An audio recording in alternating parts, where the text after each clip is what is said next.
మా ఇంట్లో వెంకటేశ్వరం బొమ్మటి సింహద్వారం కేసి చూస్తోంది. ఒక వాస్తు తెలుసున్న పెద్ద మనిషి ఎవడో వచ్చాడు, వాడికి వాస్తు తెలుసు నాకు తెలియదు, లేత రానిచ్చేవాడు కాదు.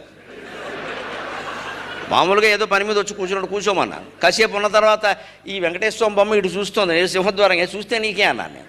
అది విగ్రహం అండి, విగ్రహం ఎటు చూడదా, అది చూస్తోంది, ఎవరో ఇచ్చారు అక్కడ పెట్టాం. అలా చూస్తే లక్ష్మీదేవి అలా బయటికి వెళ్ళిపోతున్నారు. అబ్బా అంత మాత్రం చెప్పదు, లక్ష్మీదేవి వెళ్ళిపోతే మనం ఎందుకండి ఇక్కడ, విగ్రహం బయట పెడితే ఆ చూపు చూస్తే వెళ్ళిపోతుందిట. నేను వెంటనే అన్నాను, నేను బాగానే ఉన్నానండి, 2 ఇళ్ళు కట్టుకున్నాను, సుఖంగా ఉన్నాను, నాకు 2 పిల్లలు, 2కి చెరో ఇల్లు ఇచ్చేస్తాను, నేను సుఖంగా బాగానే ఉన్నానండి, ఎదురింటి వాళ్ళు చాలా ఇబ్బంది పడుతున్నారు, నేను వెళ్ళిపోవాలని పెట్టానన్నా. ఈ మాట మనలో చాలామందికి నచ్చదు. అదేమిటండి లక్ష్మీదేవి వెళ్ళిపోవాలమ్మా, మనకు అవసరం లేదు, వెళ్ళిపోమని చెబుతున్నాం ఏమిటట, మనకు అవసరం లేదు.